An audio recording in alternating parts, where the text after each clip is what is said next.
Assalamualaikum warahmatullahi wabarakatuh. Selamat pagi menjelang siang teman-teman semuanya.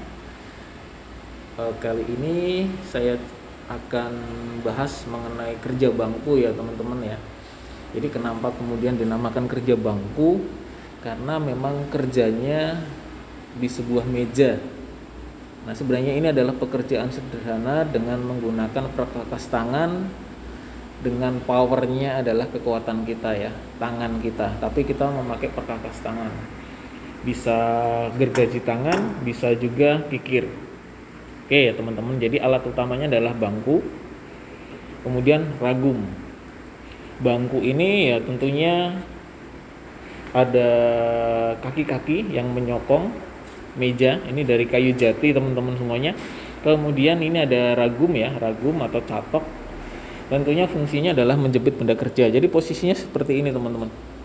Nah, jadi ketika nutup posisinya seperti ini. Kemudian ketika buka, nah dia berlawanan dengan arah jarum jam ya. Ketika bukanya berlawanan dengan arah jarum jam. Nah, seperti ini.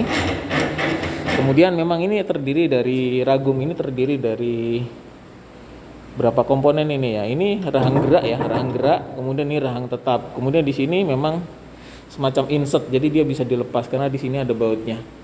Oke.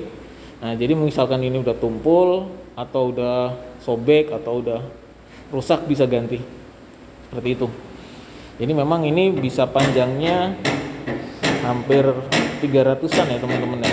Jadi cukup panjang jepitnya. Nah, seperti itu. Jadi memang dia benda kerja tersebut kita jepit di sini. Kemudian ya nanti bisa ada ganjel di sini ya. Jadi kita sesuaikan kita mau potong atau kita mau kikir. Nah, di video-video sebelumnya ada, nanti terus kita akan tambah video-video mengenai tentang kerja bangku teman-teman semuanya. Jadi fungsinya ragum ini adalah menjepit ya. Menjepit itu memegang benda kerja. Kemudian kita jepit di sini sesuai keinginan kita, sesuai gambar. Kemudian mau kita potong pakai gergaji tangan ataupun mau kita kikir. Kikir itu bisa juga dengan, kikir itu kan memangkas ya, memotong cuman dengan kekuatan tangan, memotong besi. Jadi luar biasa, Anda bisa bayangkan teman-teman semuanya. Kemudian filosofi mengikir ini memang pekerjaan ya, semua orang punya argumen ya, punya argumen. Tapi dengan di sesi pendidikan bagaimanapun juga pekerjaan mengikir itu luar biasa teman-teman. Ini kurikulum yang dari zaman dulu sebagai pekerjaan dasar, pekerjaan tangan di tengah otomatisasi industri, di tengah mesin-mesin canggih, di tengah robotik. Pekerjaan tangan di level pendidikan itu masih diperlukan teman-teman semuanya. Seperti itu. Jadi di situ ada kekuatan tangan kita ya. Kekuatan power tangan, kesabaran kita, kemudian ketelitian kita, kemudian kecermatan.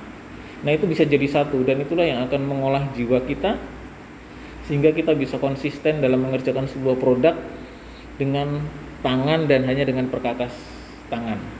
Berbeda dengan mesin ya, semua serba program dan sebagainya. Jadi dari pekerjaan ini, inilah salah satu teknik untuk membentuk dasar kepribadian kita. Dari sisi kekuatan atau power, dari sisi ketelitian, kemudian dari sisi kecermatan, dari sisi kekuatan juga, sehingga potensi yang ada di kita itu, kesabaran akan muncul teman-teman semua. Ini kan perwujudan dasar itu tadi. Jadi nanti ketika kita menghadapi mesin, itu pun akan menjadi sudah terbiasa. Seperti itu. Ya.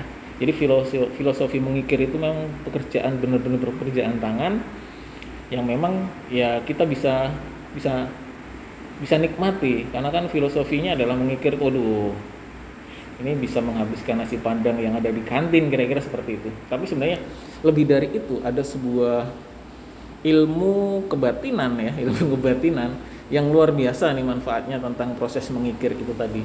Kekuatan tangan, kepresisian tangan teman-teman, beda dengan mesin ya.